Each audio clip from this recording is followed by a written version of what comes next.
Ketiga,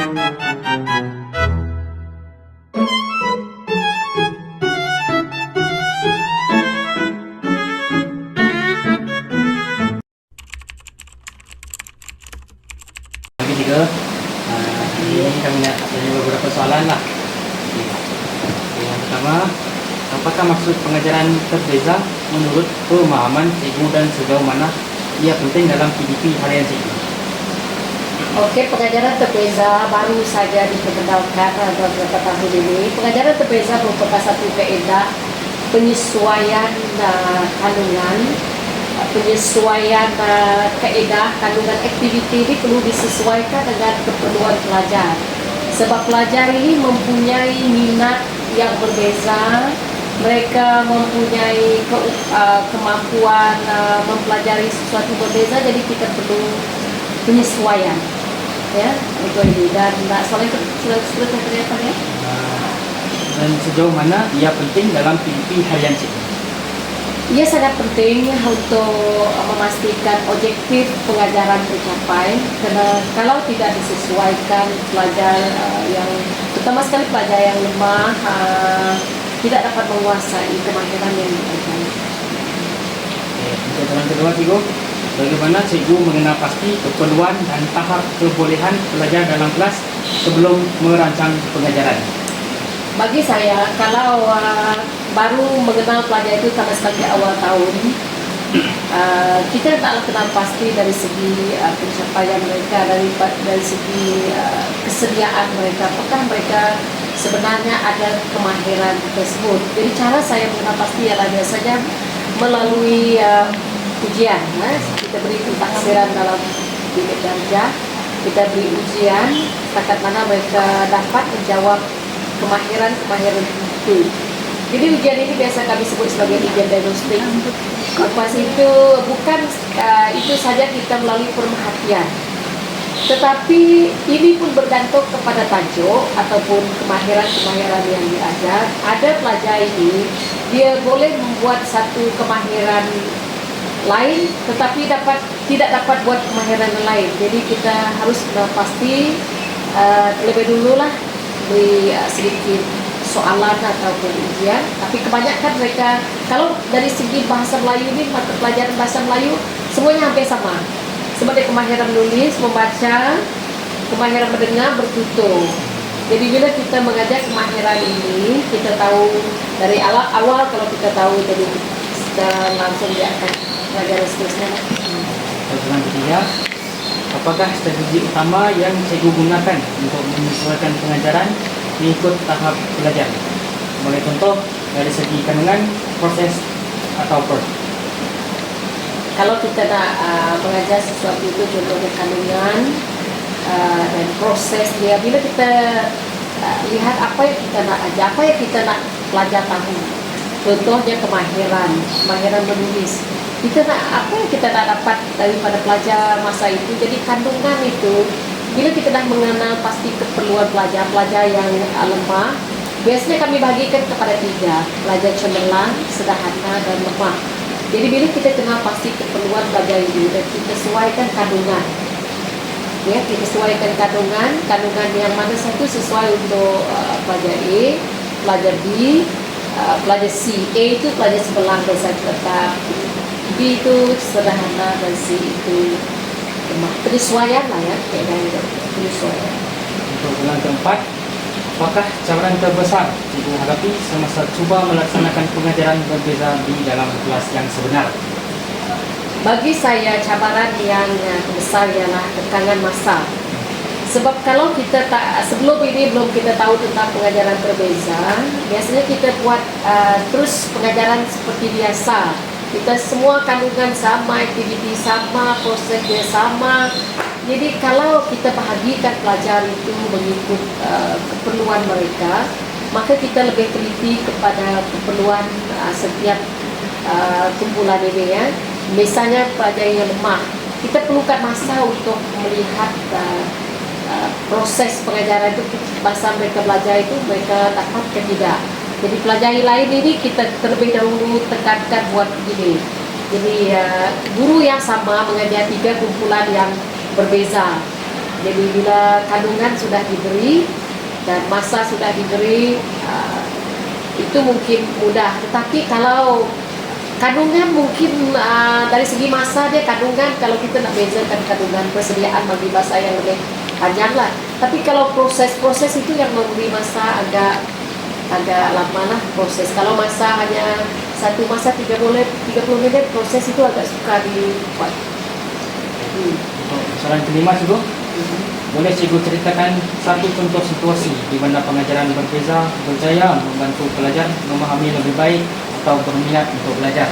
Ya. Situasi yang boleh kita lihat ialah misalnya kalau saya mengajar kemahiran menulis. Kemahiran menulis misalnya tajuk amalan menabung, kebaikan amalan menabung.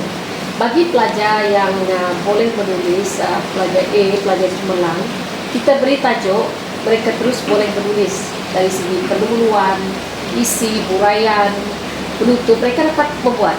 Tapi pelajar yang sederhana, ada pelajar sederhana ini dia kategori sederhana ini dia belum pasti pandai mengurai, malah isi pun dia masih susah untuk mencari isi. Dan pelajar lemah ini dah juga dia tak pandai menulis, cari fakta pun dia tidak tahu. Jadi kalau kita buat pengajaran berbeza, kita akan sediakan kandungan. Yang ini kalau yang penulisan bagi saya yang sesuai ialah kita gunakan penyesuaian kandungan. Kita beri satu yang berbeza, kandungan dan dan bahan juga boleh kita bahan dalam kandungan dalam bahan tadi lah. Jadi contohnya pelajar A, beri saja soalan mereka akan buat. Pelajar B ini kita bagi saya kalau pelajar B dia tak perlu buat semua isi. Misalnya objektif kita untuk pelajar B kelas ada ini kita bagi dua isi saja cukup. Pendahuluan 2 isi, penutup cukup untuk mereka. Kalau tidak tak tercapai. Kalau pelajar C yang lemah itu kita buat karangan berpandu. Contohnya kebaikan amalan menabung. Jadi kita buat karangan berpandu, kita buat rangka, lepas itu mereka sambung. Itu contohnya. Seterusnya saya silakan Kak Henry. Okey, terima kasih. Okey, Cikgu. Selamat pagi. Ini soalan ke-6. Apakah kesan yang Cikgu lihat terhadap penglibatan dan pencapaian murid lepas Cikgu menggunakan pendekatan pengajaran berbeza? Kesan pengajaran berbeza ini yang saya lihat ialah penglibatan murid ini melibatkan semua. Kalau kita tidak beri pengajaran berbeza, pelajar yang tidak tahu ini dia tidak dapat buat. Dia tak dapat buat apa-apa latihan. Guru pun tidak dapat menyalahkan pelajar ini sebab mereka memang tidak tahu bagaimana nak buat. Kalau kita bagi sesuatu yang berbeza, latihan yang berbeza, mereka sudah pastinya membuat mengikut apa yang kita berikan kepada mereka. Jadi saya perhatikan penglibatan yang menyeluruh semua yang terlibat. Masih Cikgu. Okey, soalan yang ke-7. Adakah Cikgu menggunakan sebarang bahan bantu mengajar seperti aplikasi atau teknologi untuk menyokong pengajaran yang berbeza? Ya. Jika ya, bagaimana ia membantu Cikgu dalam pengajaran? Ya. Okey, sebab pengajaran berbeza ini bukan saja dari segi kemampuan pelajar itu menguasai kemahiran, tetapi gaya pembelajaran juga. Okey, misalnya pengajaran yang saya buat di kelas sebentar tadi saya menggunakan visual. Memandangkan masa tidak mencukupi, saya tidak menggunakan teknologi ataupun menggunakan paparan video.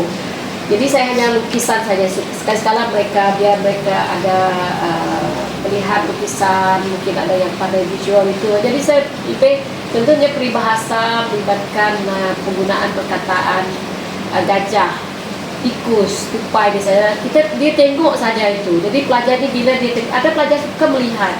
Dia memahami kalau kita bagi kertas, kalau kita mungkin dia bosan dia tidak mau belajar, itu juga satu halangan. Tapi bila kita bagi gambar, kita bagi dia macam dia tertarik, jadi dia minat nak belajar. Jadi itulah. Ada masa saya gunakan teknologi, saya gunakan video, projector ya. Okey, Cikgu, soalan yang ke-8. Kenapa Cikgu menghadiri mana-mana khusus atau latihan profesional berkaitan pengajaran berbeza. Adakah yang membantu cikgu dalam pelaksanaan sebenar? Iya, kami hanya ada latihan latihan dalam pelibatan yang pendek sajalah kami buat di sekolah. Jadi ya pernah saya mengikuti dan apa soal tadi? Sudah, adakah pernahkah cikgu menghadiri mana-mana khusus atau latihan profesional berkaitan pengajaran berbeza? Adakah ia membantu cikgu dalam pelaksanaan sebenar? Oke, adakah ia membantu? Ya, Ya. bagi saya membantu. Walaupun bagi mula-mulanya kita agak terkejut lah pengajaran berbeza. Sebenarnya sebelum pengajaran berbeza ini dilaksanakan, sebenarnya kita sudah kuat pun. Cuma kita tidak tahu lebih berstruktur, dia lebih lebih teratur. Jadi adakah apa tadi soal kedua tadi? Adakah membantu? Adakah ia membantu cikgu dalam pelaksanaan sebenar? Ya, sangat membantu bagi saya sebab kita tahu lebih khusus, terutama sekali dalam latihan kami diajar bagaimana buat latihan buat objektif yang berbeza-beza objektif untuk kumpulan A, kumpulan B, kumpulan C, kandungan masa latihan yang berbeza-beza, prosesnya bagaimana mereka buat itu proses yang berbeza. Jadi bila sudah ada latihan ini kita lebih melihat gambaran yang jelas tentang keperluan pelajar. Soal yang ke-9, bagaimana sokongan dari pentadbir sekolah atau rekan guru mempengaruhi kejayaan pengajaran berbeza dalam kelas cikgu? Pihak pentadbir memang mengadakan khusus bagi kami dulu untuk mendedahkan tentang pelajaran berbeza kepada guru-guru. Dan guru-guru juga kami penitia bahasa Melayu juga saling mengingatkan dan sentiasa berbincang dari semasa ke semasa tentang pelajaran berbeza, membaiki, belajar lebih lagi, bertukar pendapat, apakah strategi yang sesuai digunakan. Ya, soalan seterusnya tadi apa tadi? Soalan yang atau rekan guru mempengaruhi kejayaan pengajaran berbeza dalam kelas cikgu? Ya, memang mempengaruhi sebab bila kita lihat kawan-kawan kita melakukan perkara yang sama dan kita bekerja sama, bertukar pendapat, ini sangat membantu. Soalan yang ke-10 yaitu soalan terakhir. Apakah nasihat cikgu kepada guru baharu yang ingin memulakan melaksanakan pengajaran berbeza dalam bilik darjah mereka? Saya nasihatkan supaya guru baru ini jangan takut tengok sesuatu yang baru diperkenalkan ini. Ya, sebenarnya sangat memudahkan guru. Ya, sangat memudahkan guru. Kalau guru baru itu kira beruntung, mereka tahu bahwa strategi ini membantu kita mengajar, membantu juga pelajar-pelajar. Kita memahami kehendak pelajar, pelajar pun memahami apa yang mereka akan pelajari. Jadi dia lebih memudahkan. Kalau kita katakan guru boleh tertekan dengan mengajar, ini sangat membantu. Kita tidak tertekan dengan pelajar, pelajar pun mereka seronok belajar, kita pun seronok mengajar. Itu saja. Cikgu kepada guru yang baru. Ya. Itu saja daripada kami. Masih cikgu sudah meluangkan masa. Ya. Masih cikgu.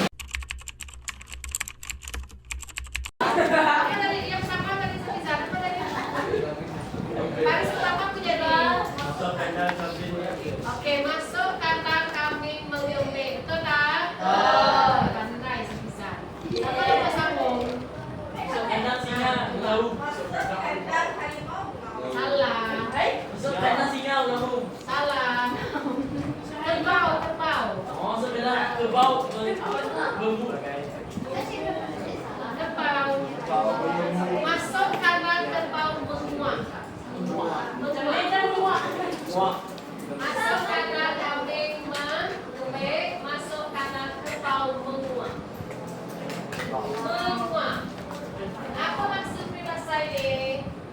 Ikut rules. Ikut rules. Ikut apa? Peraturan. Dia menyesuaikan diri. Kalau masuk kandang kambing, berbeda pada pandailah kamu mengebek. Balik ini dari ngebek. Oke, masuk kandang kerbau, menguap. Oke, menguap. Maksudnya menyesuaikan.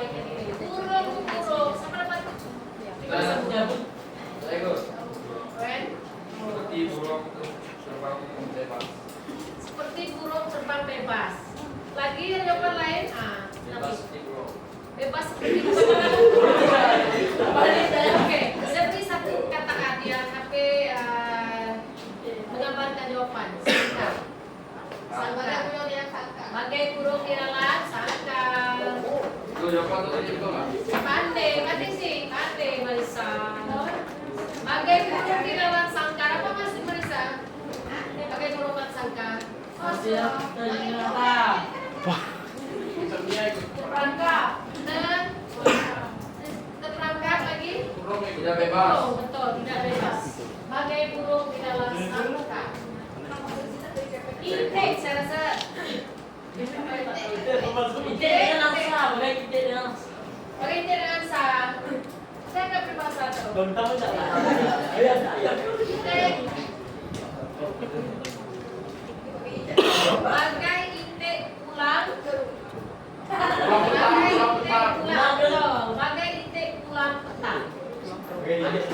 Bagai intake pulang petang. Contoh dia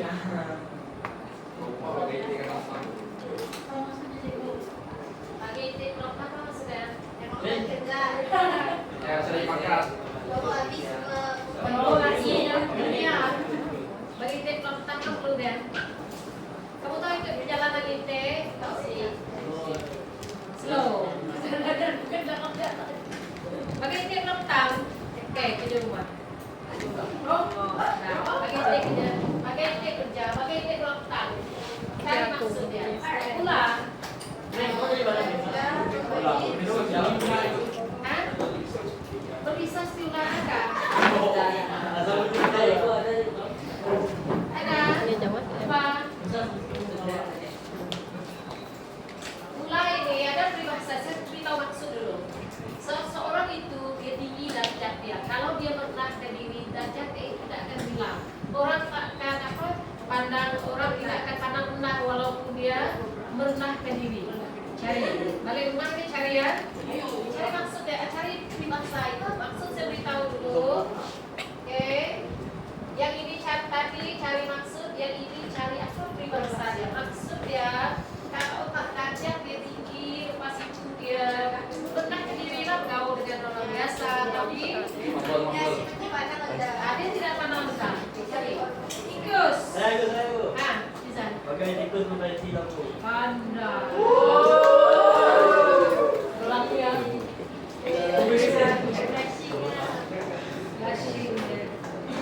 bagai tikus apa deh?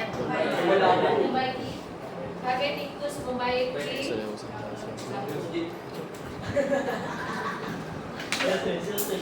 Oke, tinggal 13 menit lagi. Mari kita lihat kita surat 76.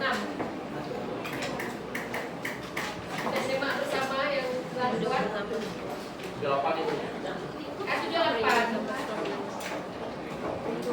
78. Nomor 1. Siapa tahu yang nomor 1? Yang belum. Oke, lisensias belum. Lisensias? Oh, belum jawab lagi. Apa sih soalan? Pakai diri lisensias.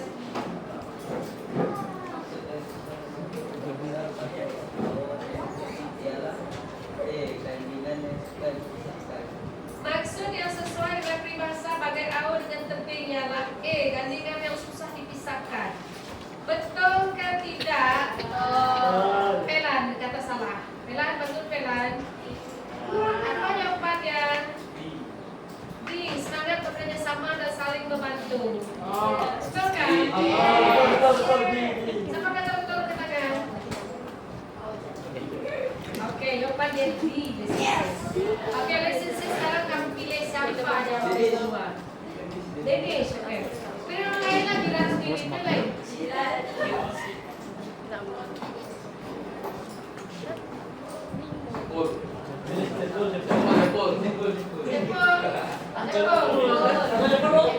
Saiful. Oke, berdua. Baca. Seorang yang merantau dan tinggal di generasi telah kembali untuk menetap di tanah air sendiri dan tidak mau merantau.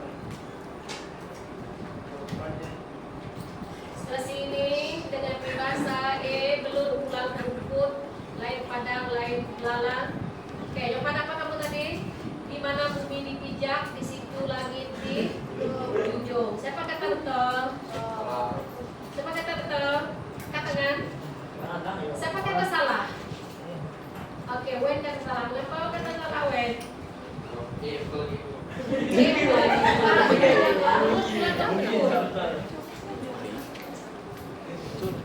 Saya pun kamu rasa yang betul tak?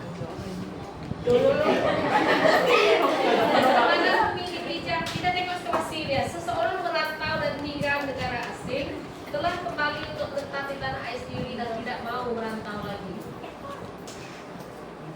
Mana yang paling tepat? Kalau saya kata si, kemana tumpahnya kuah kalau tidak kena si? Apa maksud si?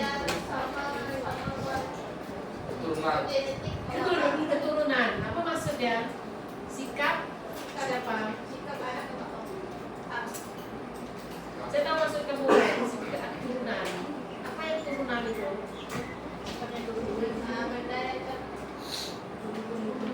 Terus aku.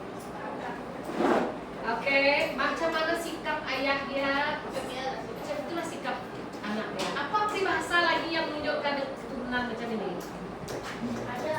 Yang sama dengan kemana tumpahnya uang kalau tidak kena sah. Cuan.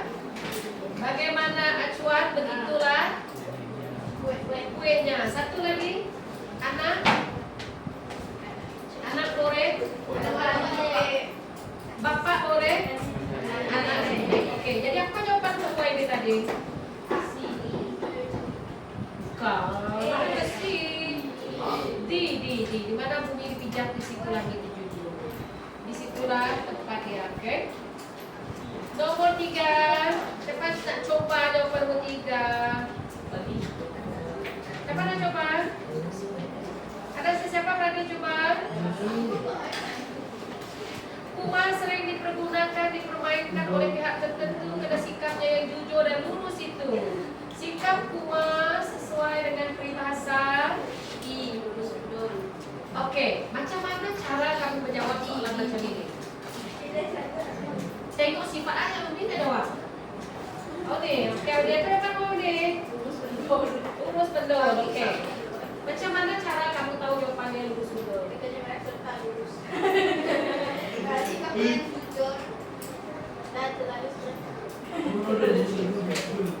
Sikap, dia tanya sikap betul. Sikap Kumar jujur yang lurus serta lurus. Jujur dan lurus. Jadi apa maksud lurus? Apa maksud lurus? Terus betul. Yang enggak berdaya. Ya, bukan bawa. Ya. Oke, kalau betul-betul lah memang betul, tak ada boleh bantah itu. Kayak lurus betul, depan dia ialah 3 di lurus betul. Berat mulut apa berat mulut? Susah nak bercakap. Oke, bidan terjun.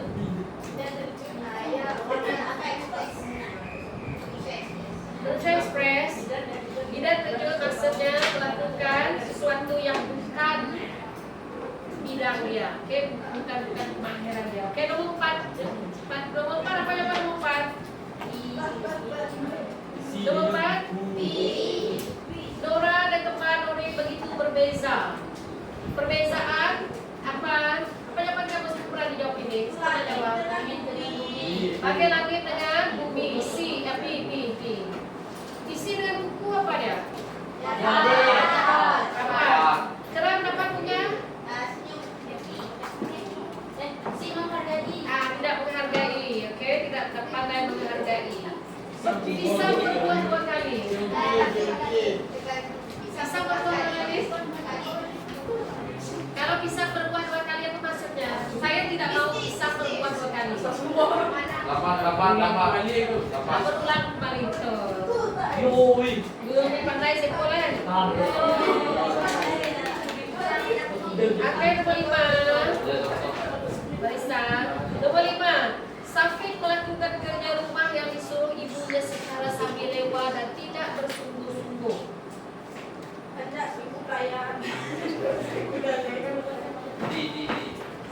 Sikap Safid itu dia sampai lewat dan tidak bersungguh-sungguh. Sesuai dengan apa? Si bagai melepas batuk di tangga. Apa maksud batuk di situ? Ya, batuk ini bukan batuk kanan. Batuk di sini ialah seperti tembunuh. Orang dulu dia boleh batuk. Itu dulu orang kaki ayam pas tu dia cuci kaki mereka gunakan itu. Dia sampai lewat dia lepas saja, dia tak simpan balik. Okey. Ini orang yang sambil istimewa. Oke, lepas itu ukur baju di badan sendiri. Ini apa maksudnya? Ukur kemampuan, ikut kemampuan. Sudah terhantuk baru sedada? Ya, dah terkena baru sedar. Kena 1000 raya, tak nak 1000 dalek. Apa maksudnya? Orang yang bagi banyak alasan. Oke. Yang terakhir praktis B, praktis 8. Tupai apa itu? Oke, apa jawabannya? Oke, bagai tikus membaiki lampu. Ada tikus kan di dalam ini? Oke, yang kedua.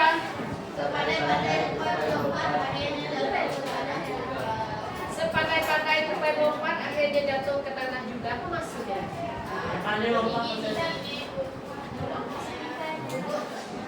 Sepandai-pandai orang menipu akhirnya terkantoi juga, akhirnya ditangkap juga. Oke, tikus dan lampu apa maksudnya?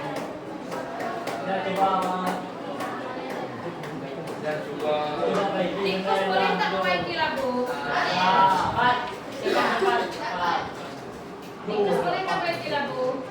Tak boleh. Oke, tikus itu bukan dia baiki, makin rusak lampu itu. Maksudnya orang yang merusakkan sesuatu yang telah rusak, makin teruk. Oke, dah. Oke, apa nama? Apa yang kamu tahu tentang peribahasa?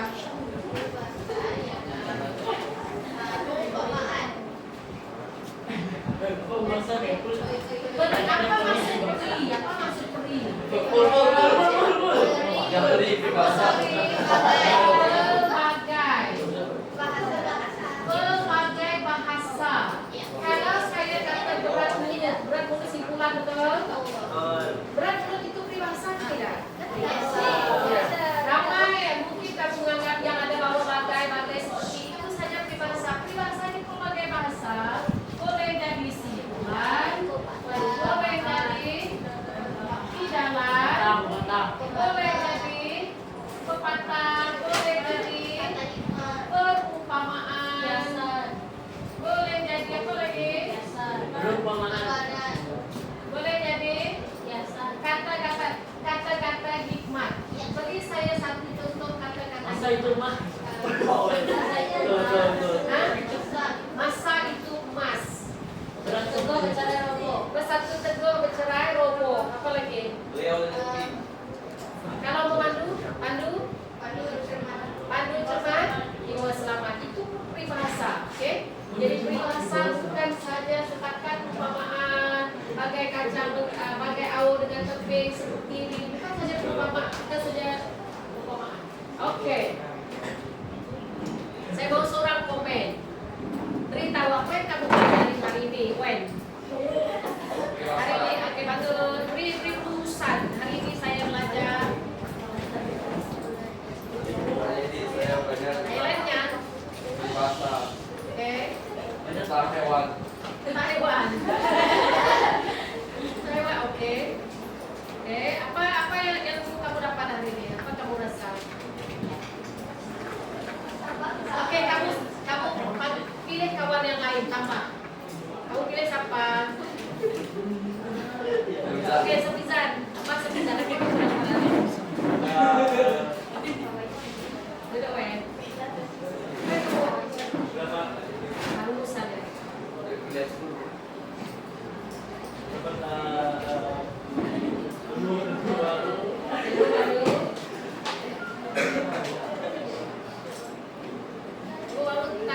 Tentang peribahasa.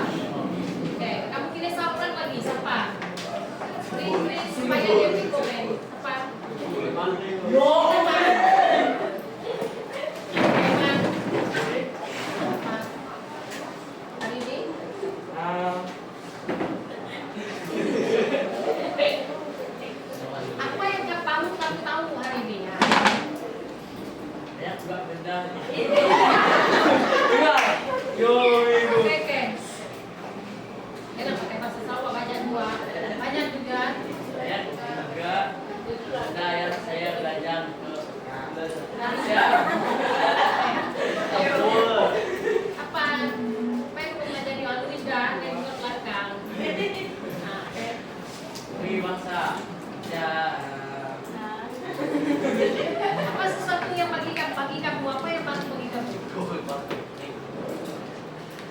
Baru kamu tahu peribahasa itu. Apa yang kamu tahu?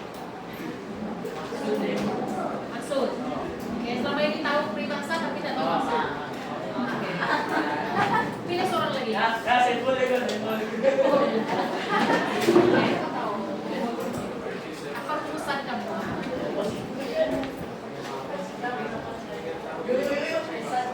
Maksud peribahasa. Peribahasa itu memang kamu udah tahu lah. Oke. Itu saja untuk peribahasa hari ini. Ingat, oke, buat catatan, ingat maksud, ingat saya ada bagi buat sedikit tadi kerja rumah kamu dari mas peribahasa dan maksud. Oke. Besok